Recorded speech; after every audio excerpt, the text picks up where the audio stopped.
龙小弟，就送到这儿吧。出城有点远，我怕往前走太危险了。行，那朕就送你到这儿，朕等着你的好消息。我一定尽力说服我爹还有师傅们，但是你也知道，他们很固执的，我没有把握真的说服他们。朕明白。不管怎么样，只要你尽力了，那朕也就满足了。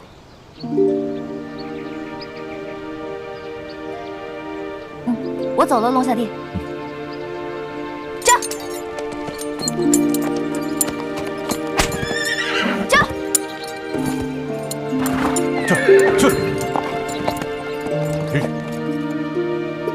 皇上，这李一欢一走，恐怕就不会再回来了。放心吧，他一定会回来的。就算出了什么意外，朕都自有办法让他心甘情愿的回来。皇上英明，原来一切尽在皇上掌握之中。这，走。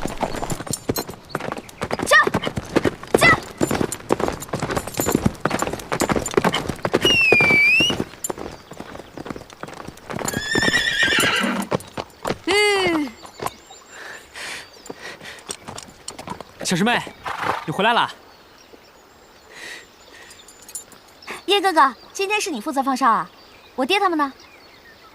他们都在秘密据点里。小师妹，你不是跟康熙回宫了吗？怎么又回来了？因为我舍不得你们啊。你看，这是你给我的金镯子，我一直戴在手上呢。哎，这镯子上面怎么有一道裂痕啊？我看看。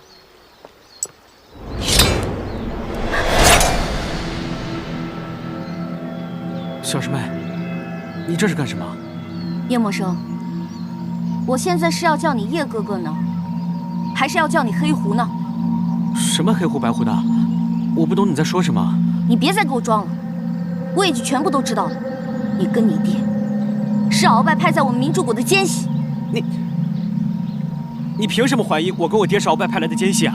那日我跟朱哥哥埋伏在鳌拜府，本来想跟踪那个奸细。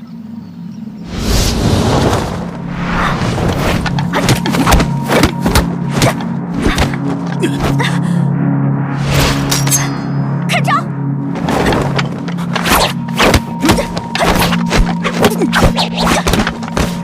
你抓不住了，快回去吧！好汉饶命！好汉饶命！武功这样差，还敢逞能？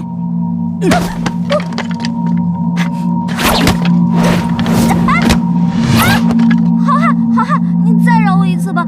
可是那个奸细的武功实在太高了，我根本不是他的对手。他本可以杀了我，可他看清楚我的脸以后，却莫名其妙地放过了我。所以当时我就在想，我跟他肯定是认识的，并且有一定的情谊。后来朱哥哥告诉我，那个人是武师傅唐一手，我也就相信了。可是那时，在平西王府，金钥匙不可能在唐一手的手上，唐一手也并不是什么鳌拜的奸细。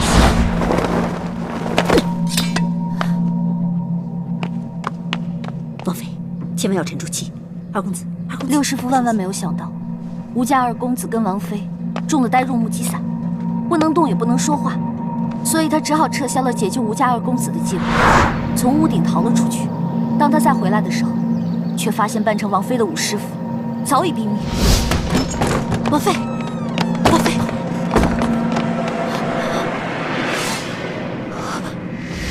六师傅说，唐一手不是他杀的，那么凶手另有其人，而这个凶手才是真正的鳌拜的奸细。你以为我们还会相信你吗？你就是想故意挑起我们明珠谷的内斗，让我们互相猜疑，然后你们好逐个击破。我当时并不知道那是李定国和朱子轩设下的圈套，我以为在那厢房之中守着二公子的，就是王爷最疼爱的侧王妃，我怎么可能会去杀他？你当时为了隐藏自己的身份，想趁乱杀了侧王妃，也不是没有可能啊。之后你大可以在王爷面前将所有罪过全部推在明珠谷的身上。当时我们知道六师傅是吴三桂的奸细，自然不会相信他说的话，包括我跟樊姐姐也选择了相信你。但是这一次，我跟朱哥哥成亲，康熙知道，并且悄悄地过来看我，我就知道我们内部肯定还有朝廷的奸细，所以六师傅根本就没有撒谎，而且五师傅根本就不是内奸，他是被真正的内奸所陷害的。那日，五师傅变成了王妃，王妃变成了五师傅，瞒过了所有的人。但是别忘了，平日里四师傅跟五师傅的关系非常好，所以你爹一定是看出了破绽，决定将计就计，把呆若木鸡伞毒倒了半成王妃的五师傅。但是六师傅还想冒险救走吴应琪，可是万万没有想到，吴应琪跟王妃都被毒倒了，所以只好取消计划。而你爹，我的四师傅，就是趁这个时候下手的。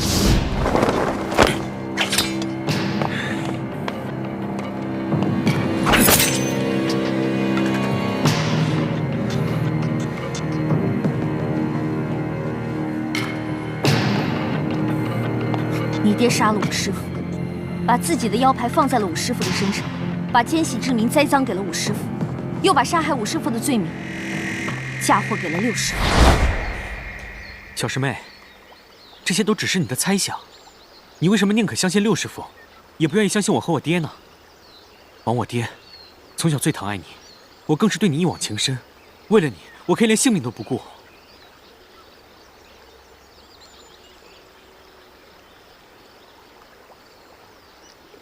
没错，平日里，诸多师傅当中，四师傅对我最好，你也有很多次为我出生入死，所以我一直不曾怀疑过你们。直到那日，你千里迢迢从滇都回到京城，约我出宫，说要带我私奔。叶哥哥，哎呀，这地方太难找了。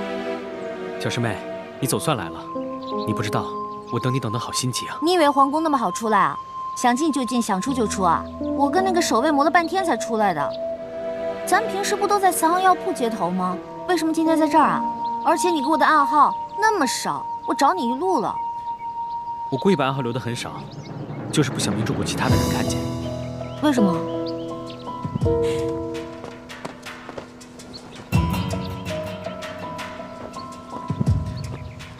不是逃难，是旅行。我带你离开京城，离开明珠谷，找一个谁也不认识我们的地方，过我们想要的生活。因为你知道，我跟雪姐姐还有朱哥哥的身份已经暴露，而康熙已在皇宫中布下天罗地网，所以你才想引我出宫。那是因为樊师姐收到了吴应琪的飞鸽传书，所以我才能提前知道。趁他去通知大师兄的时候，我就想带你私奔。樊姐姐收到吴应琪的飞鸽传书，那是十分紧急的事情。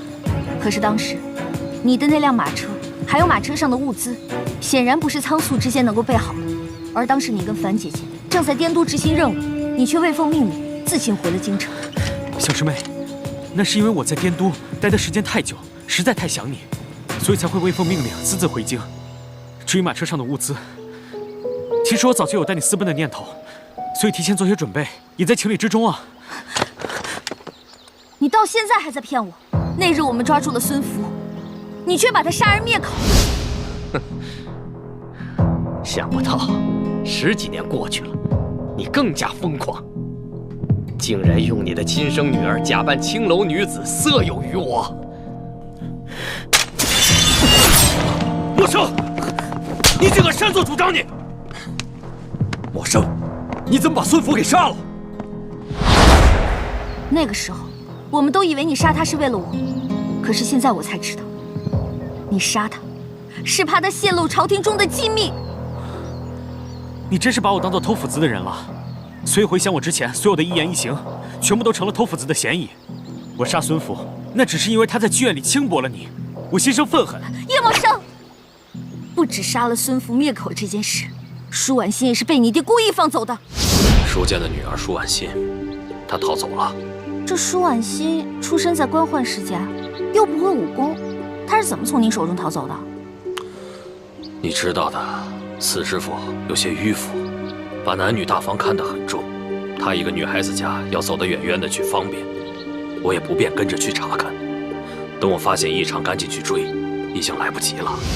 当时我就觉得奇怪，以你爹的能力，舒婉心一个手无缚鸡之力的弱女子，居然还能从他的手下逃走，但是后来四师傅的解释我信了。叶默生，我跟朱哥哥还有所有的人都那么相信你们父子，可是我们真的万万没有想到，你们却是朝廷的奸细，你们还杀了我师父，还嫁祸给他。小师妹，你到目前为止所说的一切，也都不过是你的猜测罢了。好，就算我说的这些没有足够的证据，那么这2封黑狐给皇上的密信，你怎么解释？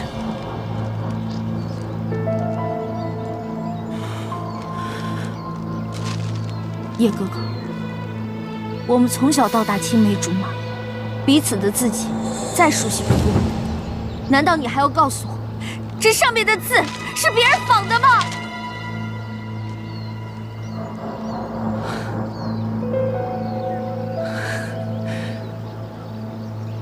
没想到，你居然会拿到我给皇上的密信。不错，我跟我爹就是黑狐，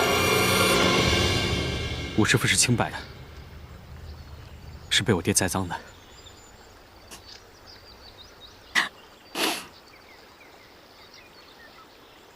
你终于跟我亲口承认了。事到如今，我如果再抵赖，还有什么意义？反倒会让你看不起我。叶哥哥，你虽然亲口跟我承认了，可是从你的嘴里说出来，我的心还是阵阵的泛寒。原来你之前对我的一切，全都是虚情假意，对吗？不是的，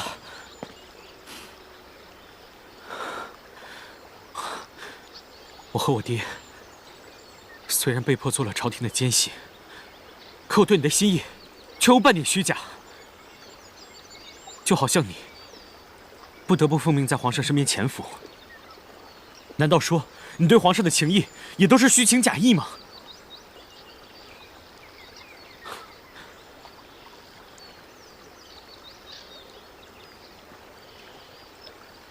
我跟我爹到明珠谷的时候，我才不过只有2、3岁。如果之前的事情我完全都不记得了。我从小是跟你、大师兄、雪师姐、樊师姐一起长大的，我对你们是有真真切切的真感情的。直到前年，我爹带我出去执行秘密任务，他突然告诉我，说我们不是大明臣子，是大清子嗣，说我们是鳌拜派遣的明珠谷的密探。不可能！我不相信，我们明明都是中明联盟的人，怎么可能是大清子嗣？默生，爹难道还能骗你啊？我们不姓叶，我们姓叶赫那拉。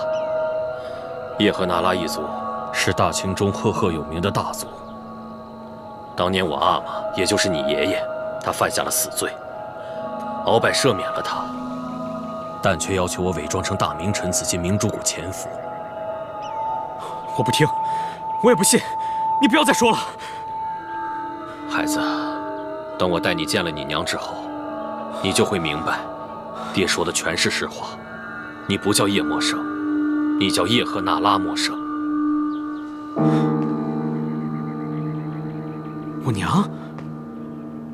我娘不是死在清军的手里了吗？你说这些年你心里一直挂念她，所以一直都没有再娶。那些都是我骗明珠谷人说的谎话。当年我化名叶明章进明珠谷潜伏，谷主陈胜男见我孤身一人，便要为我做媒。我也考虑到如果长期不成家会被人怀疑，我又不敢私娶汉女，我就只能说我家中已有妻子孩子，要去接妻儿一同来谷，然后就把刚出世的你带到谷中抚养。当时你娘也很舍不得你，但也无可奈何。这么说，我娘她还活着？当然，你娘是大家闺秀，不懂得伪装，容易露出破绽，就没有跟我来明珠谷潜伏。所以我就谎称你娘死在清军手中。这些年我心中放不下你娘，就不愿再娶，这样也省去了很多麻烦。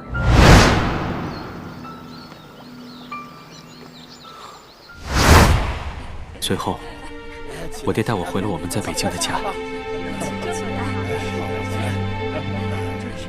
谢祖父祖母。默生，这是你大伯、大伯母。大伯啊，大伯母。默生，这是你额娘。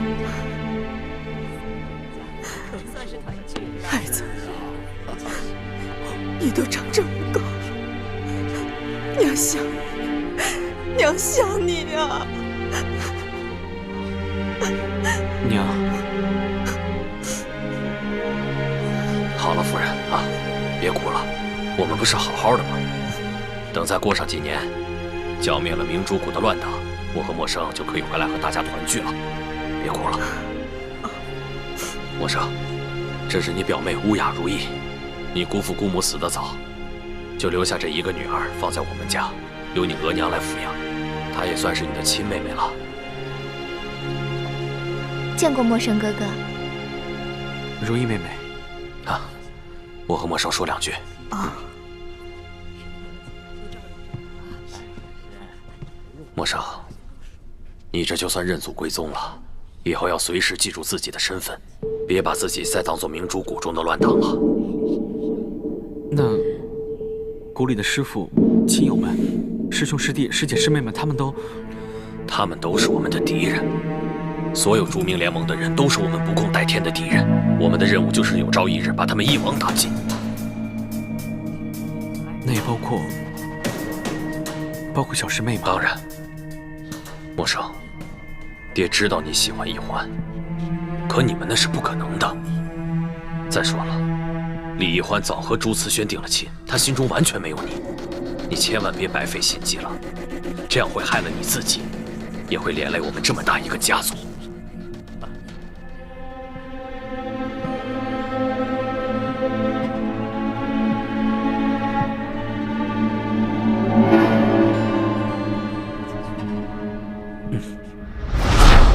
易欢，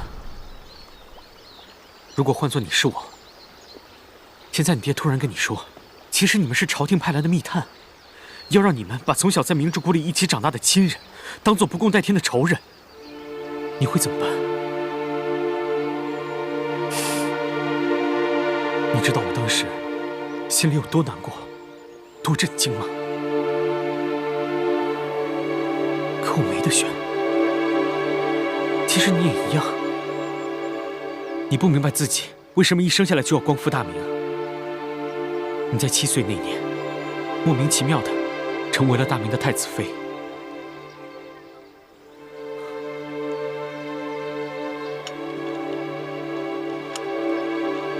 你有得选吗？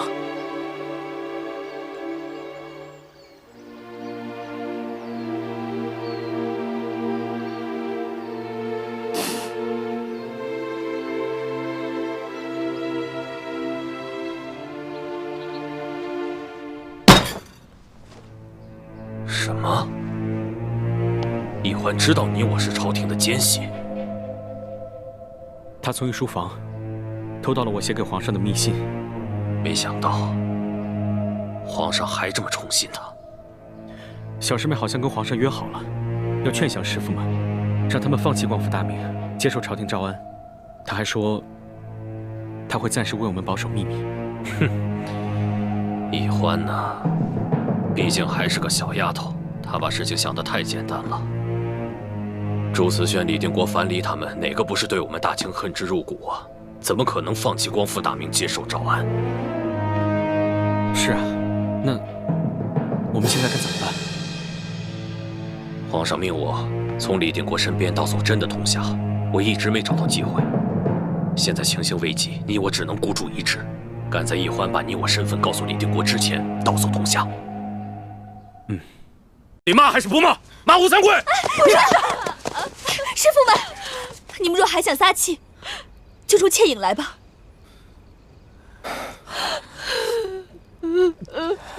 四师傅、吴师傅，咱们辛苦了半夜，先吃点东西休息一会儿吧，保留一点体力。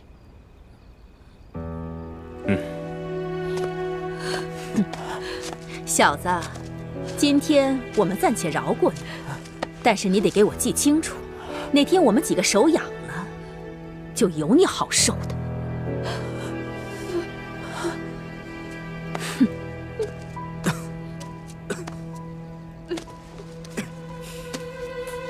我们大家吃饭吧。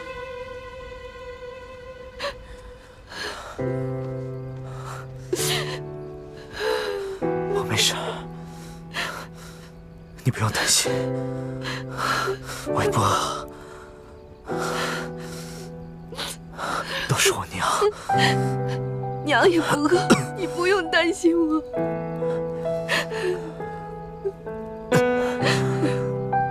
快回去吃吧。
你们都下去吧，这要亲自罚。这。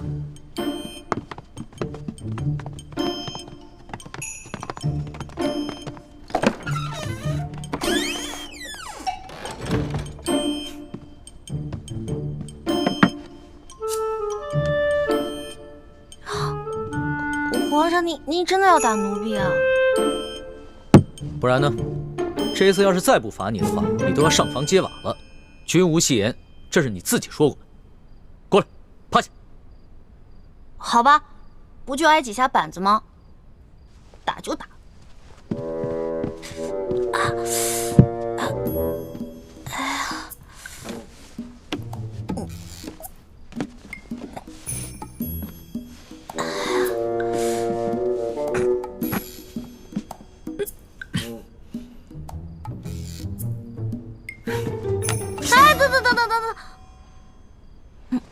皇上，要不然咱俩商量一下呗？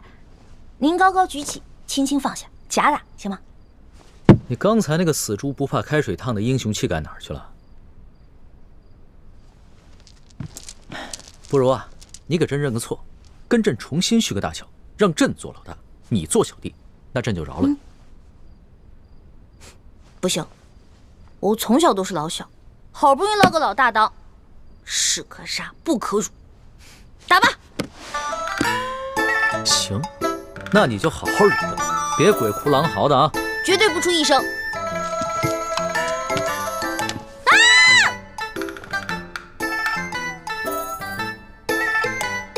我真打了！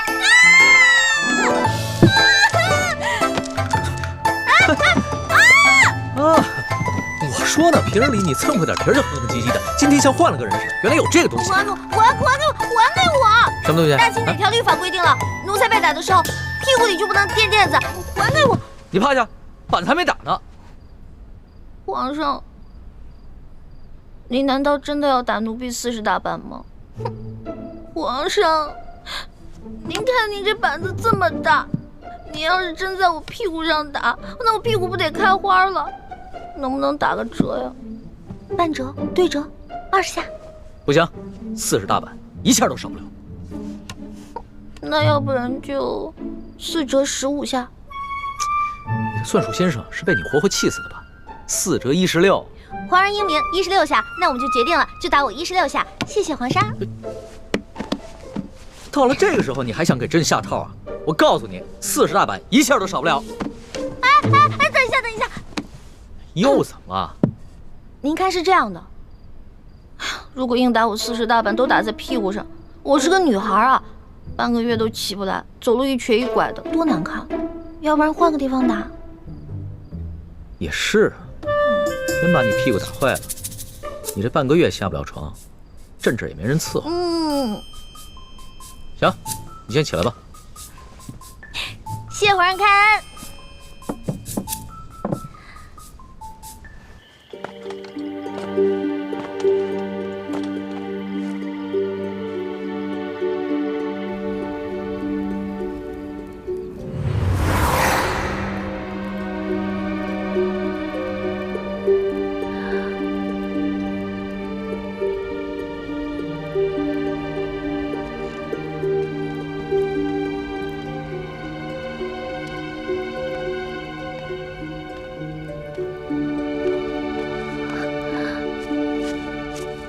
英奇，秦影，你要干什么？上次你放了我，这次我也要放了你和你娘。不可以，这次的情况和之前的都不同，我父王一定不会善罢甘休的。你若是真的把我们母子给放了，不光是你，甚至连你的父母都会有危险的。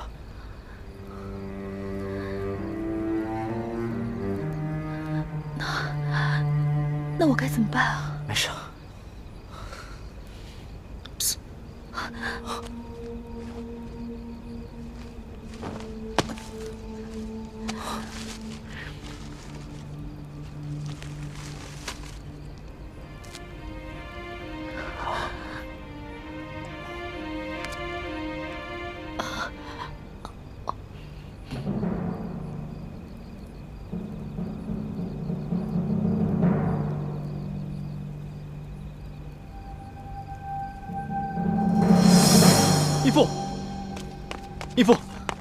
义父，诸位师傅，吴三桂追过来了。怎么办？我们逃吗？逃不是办法，在这云南境内，我们只会被他们追得精疲力尽，最后结果还是一样。那以太子之意呢？我们手上有人质，而且今晚吴三桂明明可以全歼我们，却下令手下留住活口，说明我们对他还有价值。我们可以跟他谈判。很好，太子遇事不慌，处置得当。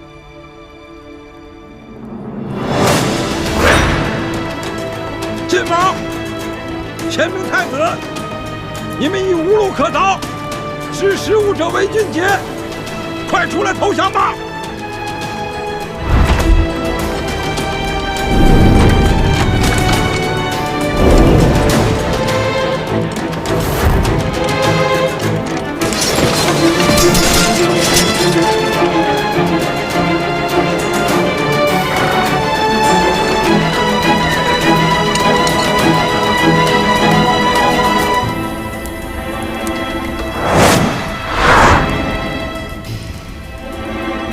吴三桂，不讲信用！你若是敢强攻，我就杀了你的妃子和儿子！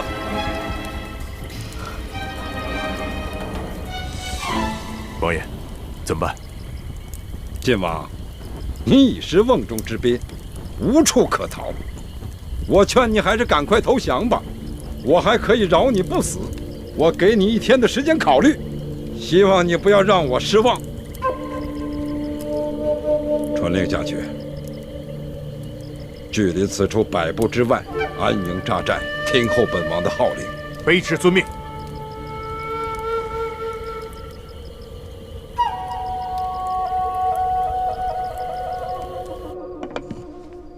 这个屁股打不了，手总打得了吧？把手伸出来。皇上，你干嘛呀？又要打我呀？行了，别废话，把手伸出来。我不。右手要做事，左手，快！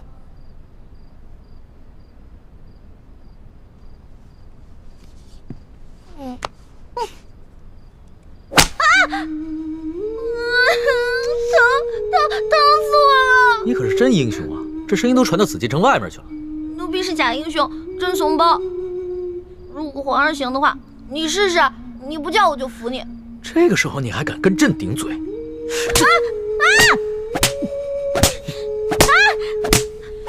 之前皇上说刘德章是世界上最坏的男人，我看皇上还不如他呢。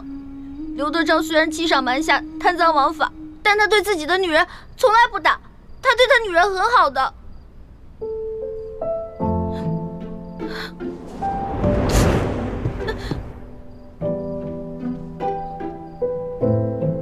你又不是朕的女人，为什么这样护着你？还是说，你愿意做朕的女人？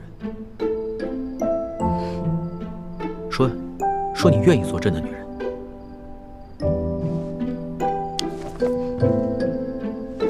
皇上还是继续打吧，奴婢绝对不出一声。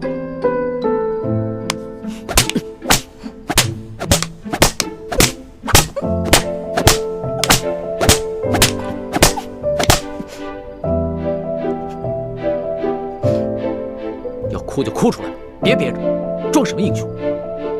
奴婢不想装英雄，奴婢只是装不了皇上的女人。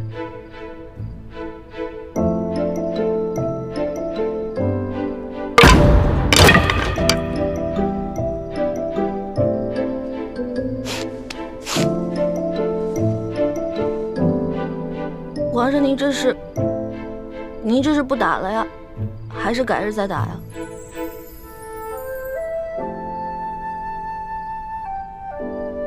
把手伸出来，给朕看看。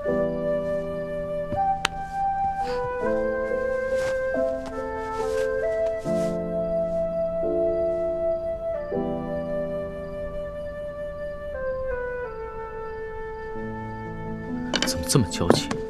才打了几下就变成这个样子。或者你试试，也疼。老大，不是朕想打你。朕如果这次不罚你的话，朕怕你将来越来越无法无天。真要做出什么事情，连朕都保不了你的时候，那朕就真的后悔都来不及了。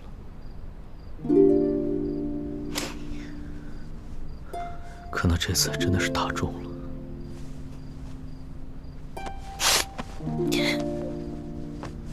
都疼死了。好了，老大，别哭了，你哭起来的样子真是丑极了。还丑呢，我现在连脸都没有了。你把我手打成这么肿，我以后怎么见人啊？你陪我，你陪我。好了好了，打几下手也哭，这个世上只有你一个人会把朕的龙袍当抹布。行了，别哭了，你还真赖上朕了。打了人就想跑啊？去给你拿药啊。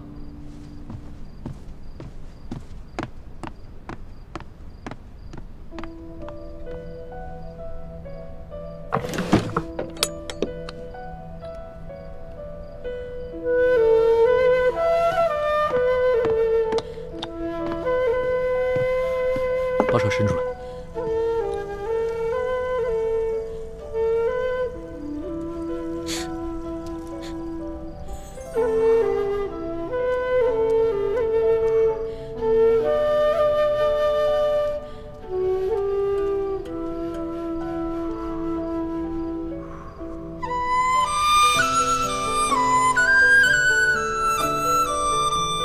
还疼吗，老大？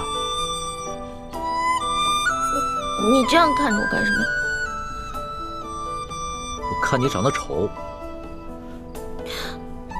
怎么样，好点了吗？好疼啊！老大就是打了几下手板，朕的心里有数，别撒娇了啊！不是手疼，是头好疼。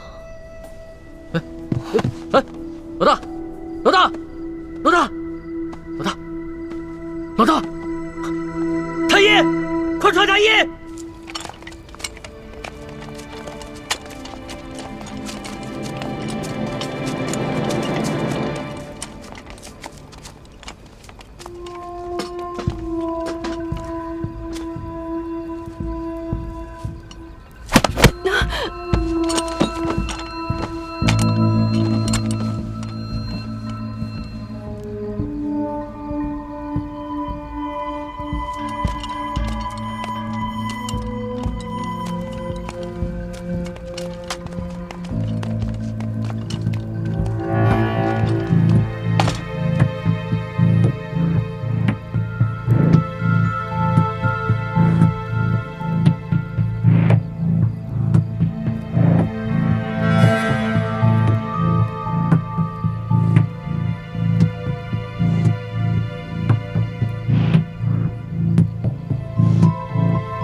在此之前，我本以为吴三桂安插在我们明珠谷中的奸细，只是一个身份不高的小角色。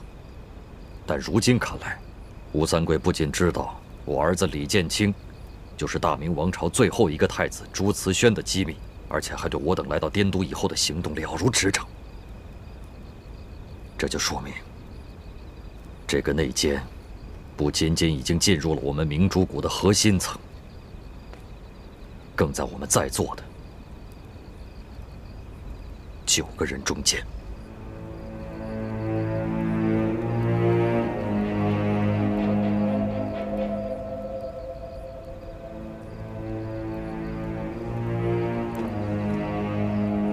晋王说的极是，内奸一定是我们7位师傅当中的一个，所以我们的行动才处处受制于人。是谁？有种做吴三桂的奸细，就有种承认。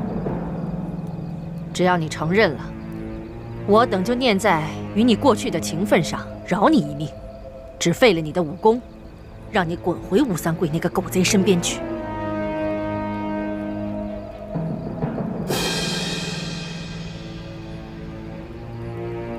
晋王，你心中可有怀疑对象？如果有的话，就直接说出来，免得大家互相猜疑，影响团结。现在大敌当前，我等必须团结一致，不可再闹内讧。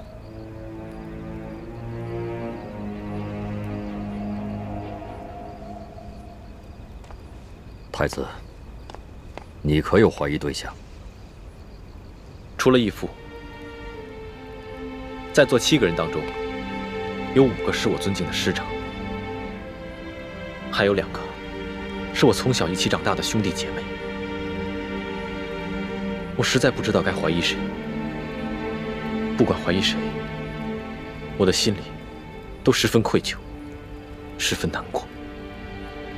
我此刻的心情跟太子一样，不管此前知道鳌拜在我明珠谷中安插有奸细，还是这次来到滇都，得知吴三桂也在我明珠谷中安插有奸细，我都不忍心怀疑各位，因为我们都是10几年出生入死、肝胆相照的好兄弟。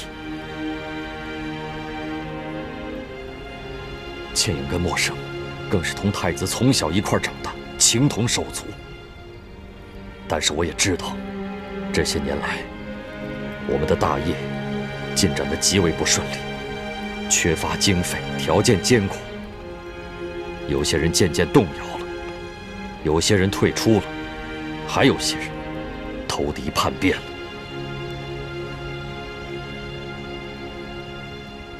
义父，内奸要传递消息给吴三桂，必然要避开我们所有人单独行动。我们只需要核对所有人来到滇都之后的具体行踪，彼此印证，仔细分析。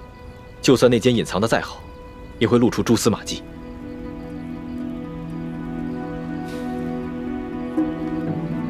眼下也只好如此了。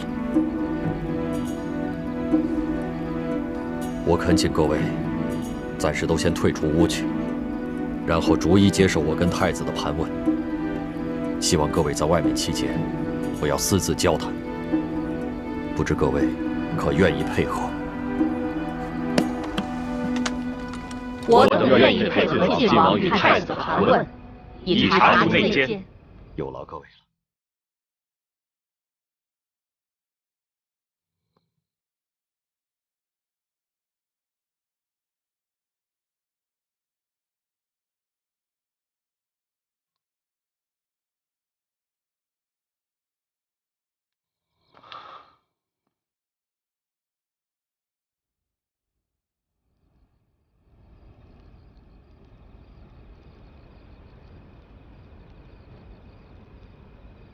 晋王、太子，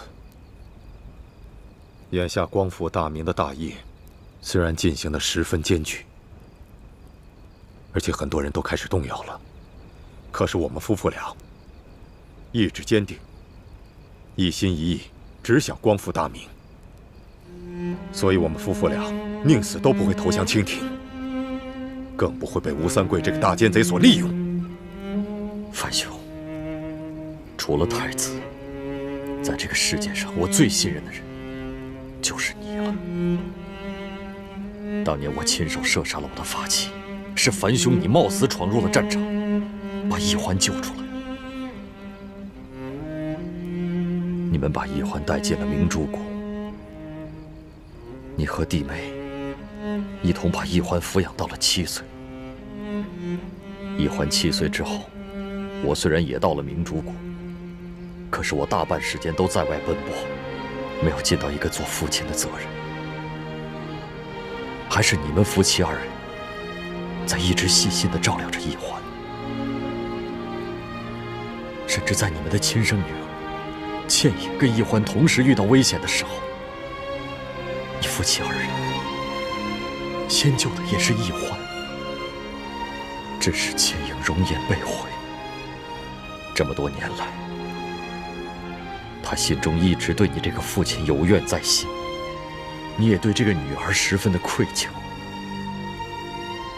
而我也对你夫妻2人深感愧疚。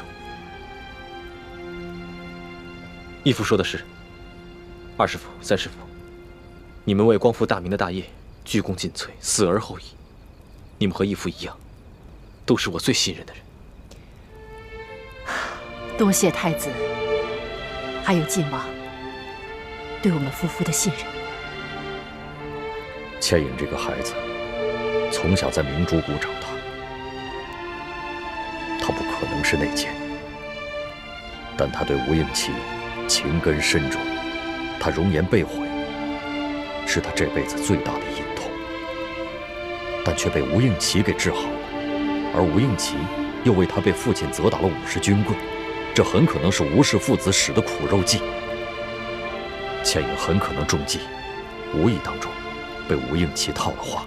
晋王，如果倩影真的是中了吴三桂父子的诡计而泄密的话，我们夫妇俩绝不会袒护，一切交给晋王处置。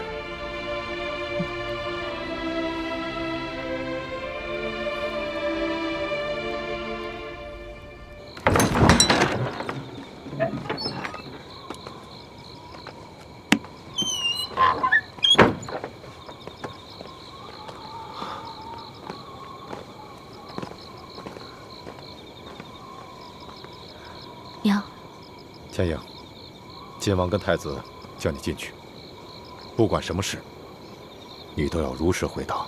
我明白，我从未做过任何对不起大家的事儿，一定会对大师兄和晋王如实回答。去吧。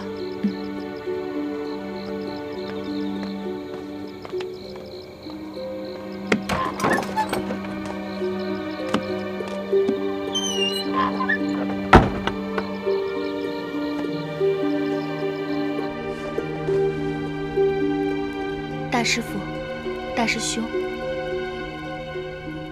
我虽身不由己，对吴应琪动了真心，但绝不至于傻到出卖我们朱明联盟的机密。而且，吴应琪对我也是真心的。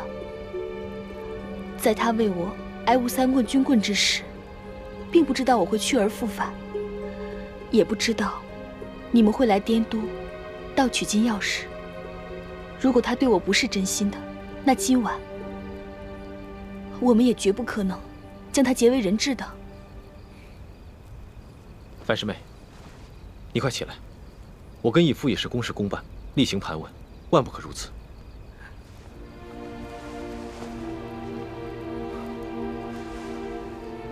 义父，樊师妹今夜跟吴应琪的情形，我们都看在眼里。今夜若不是樊师妹，只怕我们都脱不了身。多谢大师兄。你先出去吧，叫你4师父跟叶师弟进来。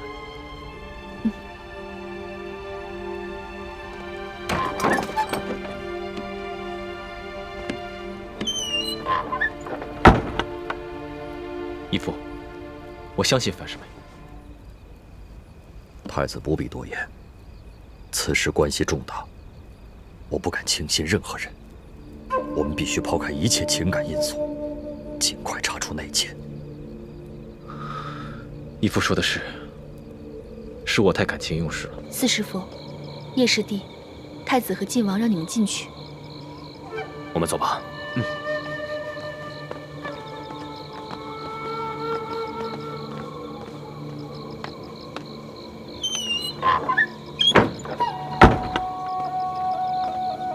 娘，还好吧？四师父，叶师弟，见谅了。虽然你们已经说清楚了你们这几日的行踪，但是今夜你们负责协助我们撤离平西王府，并没有深陷包围，所以，我暂时还无法排除你们的嫌疑。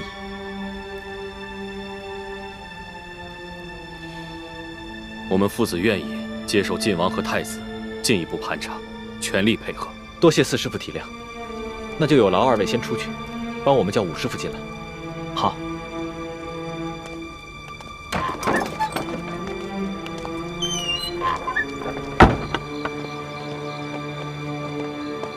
哎，武师傅呢？该他进去了。他在庙外的茅房小姐，我先进去吧。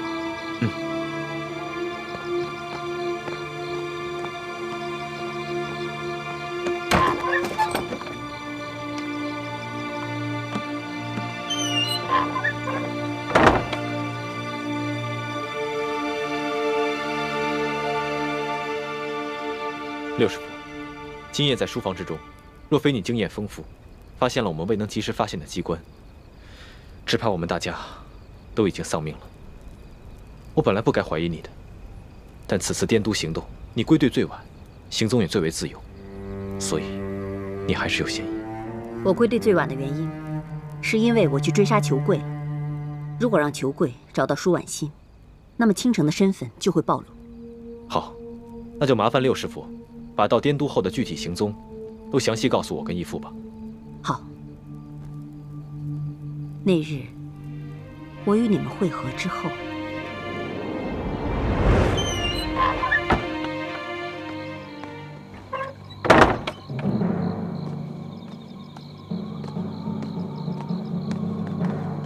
唐姐姐呢？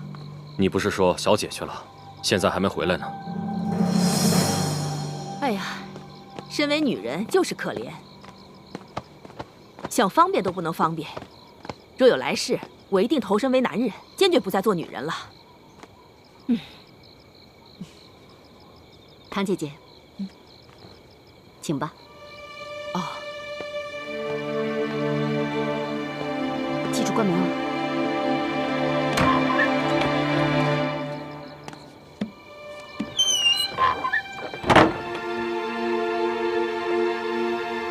吴师傅，见谅。当日你留在书房之外，并没有进入书房经历机关之险，而且以你的身手，竟然会被吴三桂的护卫所伤，此事也较为可疑。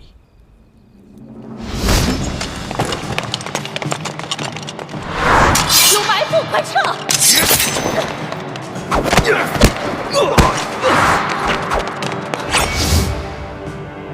太子，晋王。我当时之所以留在书房外，是因为我假扮了秦氏，这样方便替你们望风。我之所以会被那个小护卫所伤，是我没料到，那些护卫只是假装中了带入木鸡散之毒，被他们偷袭，猝不及防，所以才受了伤。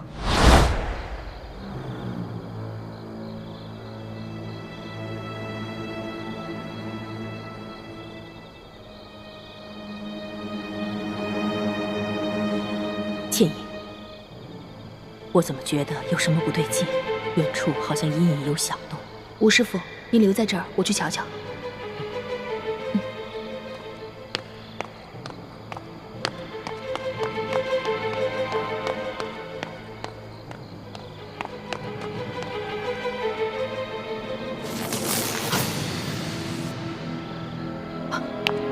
有埋伏，快撤！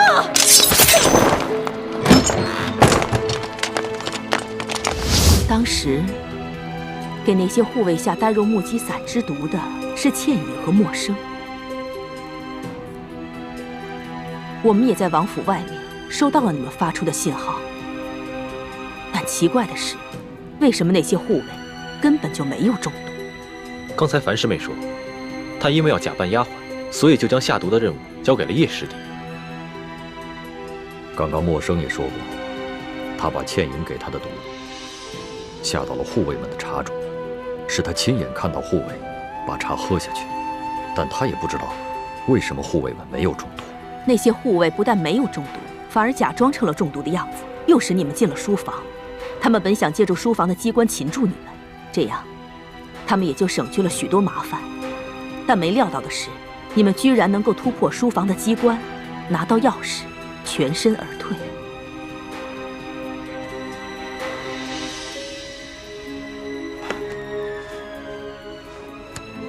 可惜，这把金钥匙也是一把假钥匙，而且上面还进了毒。要不是樊离发现了钥匙上面的毒，我们所有的人都离不开平西王府。这里面一定有人撒了谎。如果默笙没有撒谎，那么倩影交给默笙的呆若木鸡伞就是假药。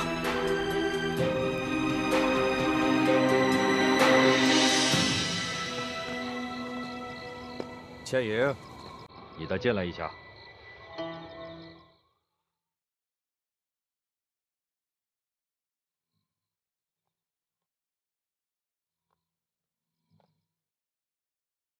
倩影这孩子，他不会。不会。就算他为情所困，也一定不会干出傻事来的。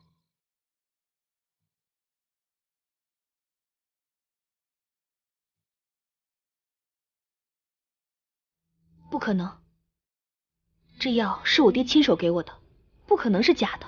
会不会是有人把药调了包？不可能。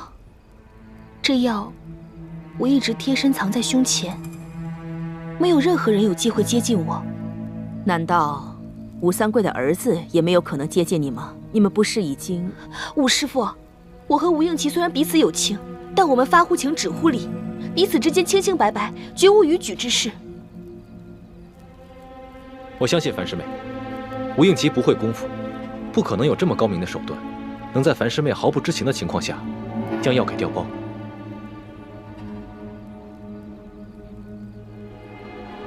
如果吴应奇没有可能，那平西王侧妃秦氏有没有可能调了包？不可能。侧王妃只是个弱女子，并无此能耐，而且她也没有接近过我。侧王妃秦氏，既然吴三桂早就知晓了我们的行动，并做下了诸多的安排，怎么可能让樊师妹轻易劫走秦氏呢？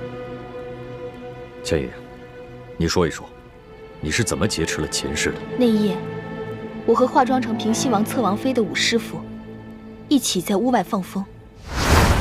当时我到了王府的花园，也隐隐感觉到花园中似乎埋伏着很多人。我正要发出讯号，就突然看到了侧王妃。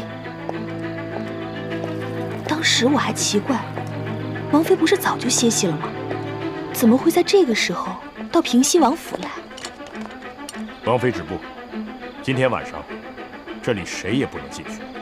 为什么？王爷不是已经率兵出征了吗？那不过是虚张声势罢了。今天晚上王府内院要擒拿刺客，所以王妃还是赶快离开这里，记得回二公子府上暂避。好吧。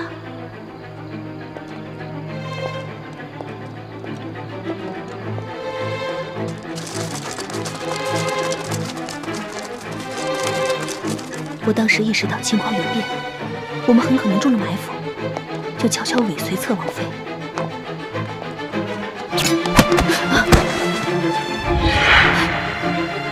怎么会是你？王妃，对不起，只要你乖乖配合，我是不会伤害你的。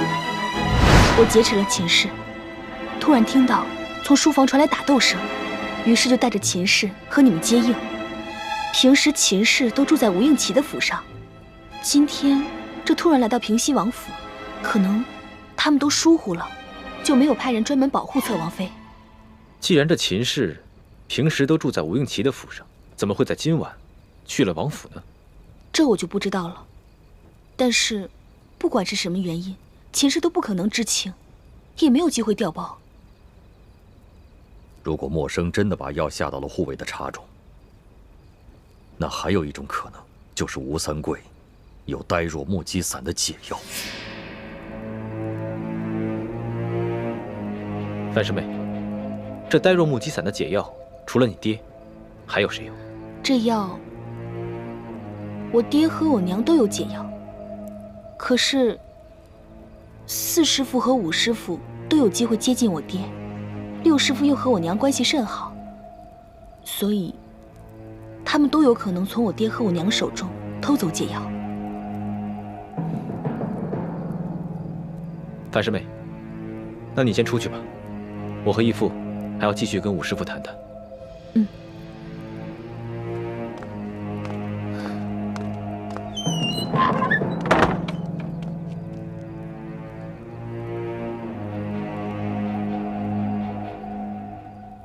听说这里非常罕见，果不上小的。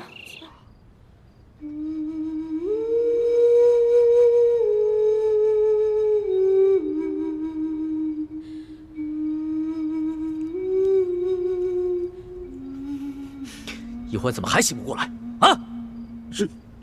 世叔姑娘，这头疼的毛病，是从娘胎里带出来的顽疾，微臣无能啊！一群没用的东西！朕就问你，他这个病严不严重？朕要听实话。此病十分罕见，只有古医书上有记载。若是一欢姑娘能醒过来，便能逢凶化吉。听你这个意思，他还有醒不过来的可能。过了今晚，如果明天一欢姑娘还没醒，恐怕就怎么样？就再也醒不过来了。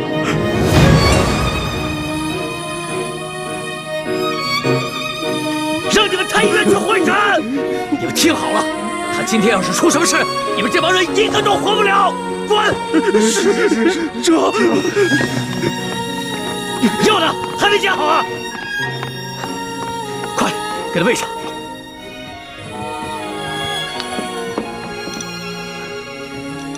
快，欢儿，这药再也不准你发脾气了啊！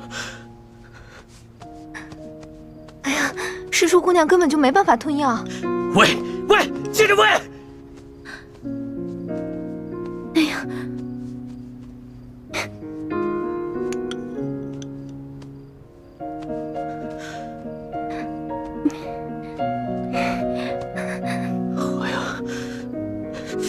行了，走，不要给我！是。欢儿，来，喝点药好不好？来，欢儿，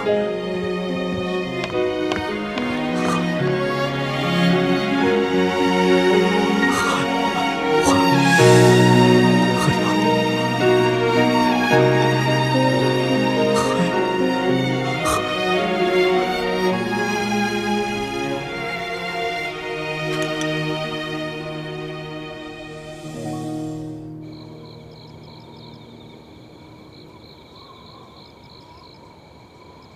堂姐姐进去这么长时间都没有出来，你们说，该不会是靖王和大师兄怀疑5师傅，所以才反复询问吧？别胡说，事情尚未查明呢，不能下猜疑。是。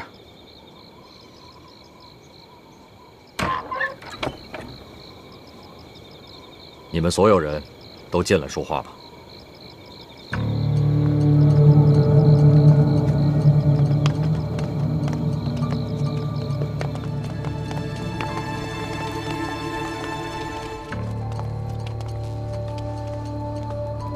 诸位师傅，我和义父问了你们所有的人，现在每个人都有嫌疑，也都有合理的理由。我实在不知道该如何分辨。你们都是我最亲近的人，如果弄错了，冤枉了人，我这心里……不仅太子，就连我，也是左思右想，难以决断。在此，我只想告诉这个人，不管你是谁，我相信你对我还是有些感情。